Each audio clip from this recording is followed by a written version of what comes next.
ইসলামপুর মহকুমার কংগ্রেসের শক্তি প্রদর্শন 4 বিধানসভা কেন্দ্রে একসাথে মনোনয়ন দাখিল। উত্তর দিনাজপুর জেলার ইসলামপুর মহকুমায় শনিবার কংগ্রেসের পক্ষ থেকে 4টি বিধানসভা কেন্দ্রের প্রার্থীরা একসাথে মনোনয়নপত্র দাখিল করলেন। এদিন ইসলামপুর বিধানসভা কেন্দ্রের প্রার্থী গুড্ডি রিয়াজ চোপড়া, বিধানসভা কেন্দ্রের প্রার্থী জাকির আবেদিন এবং চাকুলিয়া বিধানসভা কেন্দ্রের আলী ইমরান ওরফে ভিক্টর।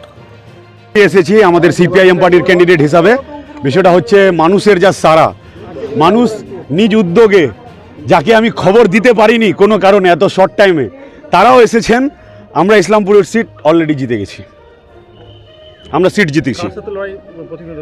দেখুন, বিষয়টা হচ্ছে গোটা এই 5 দিন হলো ডিক্লেয়ার হওয়ার। তৃণমূলের প্রার্থী আগেই ঘোষণা হয়ে গেছে, আমাদেরটা একটু বিলম্ব হয়েছে।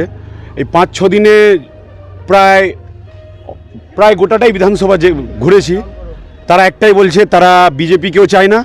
আর তারা বিজেপিকে চায় না এই কারণেই যে বিজেপির কাছে কোনো এজেন্ডা নেই, শুধু ধর্মীয় বিভাজনের রাজনীতি ছাড়া। আর তৃণমূলের যিনি প্রার্থী, উনি হতে পারেন সিনিয়র, কিন্তু মানুষ বলছে এমপিও উনি লড়বেন, এমএলএ উনি লড়বেন, 40 বছর ধরে উনি আবার পৌর প্রধান থাকবেন, চেয়ারম্যান থাকবেন। মানুষ বলছে এত কিছু হওয়ার পরও উন্নয়নের পাঁচালির গান শুধু টোটোতে বাজছে, কারে বাজছে, মাইকে বাজছে, কিন্তু রাস্তায় কোনো উন্নয়ন নেই।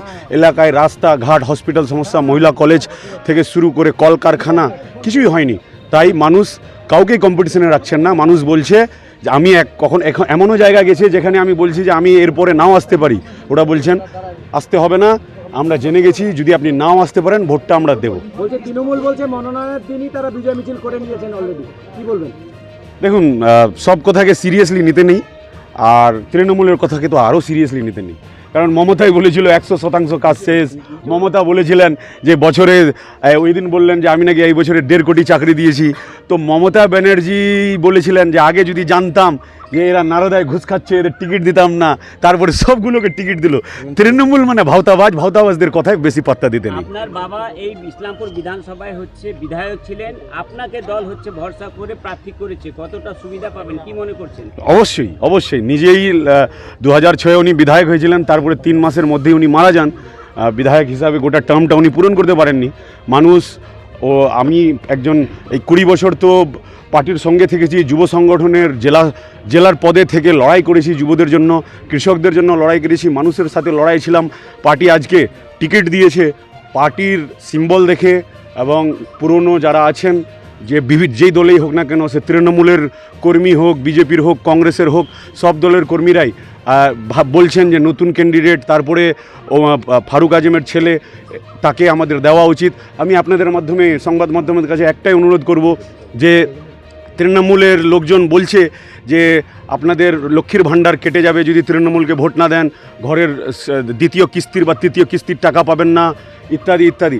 দেখুন, বিষয়টা হচ্ছে যে ঘরের টাকা, লক্ষ্মীর ভাণ্ডার বা যে অনুদান, এগুলো সরকারি প্রকল্প। মমতা ব্যানার্জি তার পরিবারের জমি বিক্রি করে দেয় না। মা বোনদের সবার উদ্দেশ্যে বলছি, কোনো জিনিস মার যাবে না। উল্টা আমরা বলেছি প্রতি পরিবারকে 6,500 টাকা দেব। যতগুলো মহিলা বোন আমাদের আছেন, মা বোনরা যারা মাইক্রো ফাইন্যান্সের ঋণের দায়ে জর্জরিত, তাদের ঋণ মুকুব হবে, স্কুল কলেজ খুলবে, এলাকায় ফ্যাক্টরি হবে, কারখানা হবে, কলেজ লেভেল পর্যন্ত শিক্ষা ফ্রি হবে। তো বিষয় হচ্ছে যে এইগুলো জিনিস আমরা করব। তাই আপনারা এই তৃণমূলের ভাওতাবাজিতে আসবেন না। আমরা আপনাদের সবাইকে বলবো, যে দলেরই করেন না কেন, এখানকার তৃণমূলের প্রার্থী 2016 সালে কংগ্রেস সিপিএমের ঝান্ডা ব্যবহার করে, কংগ্রেস মমতা ব্যানার্জিকে গালাগালি দিয়ে তার বিরুদ্ধে কথা বলে এমএলএ হয়েছিলেন। হওয়ার কয়েক মাস পরেই আবার তিনি মমতার কাছে চলে গেছিলেন। কি গ্যারেন্টি আছে যে উনি আবার যদি এলাকার মানুষ ওনাকে জিতিয়ে দেয় তৃণমূলের সিম্বলে, তাহলে নরেন্দ্র মোদী, অমিত শাহ, জেপি নাড্ডার একটা কল আসবে আর কিছু অফার আসবে, উনি বিজেপিতে যাবেন না, কোনো গ্যারান্টি নেই। তাই এই ধরনের মানুষকে ভোট দেবেন না। পশ্চিমবঙ্গতে আপনারা শূন্য, এবার কি মনে হচ্ছে? আমরা উত্তর দিনাজপুরের সবগুলো সিট জিতছি, এখান থেকেই খাতা খুলব।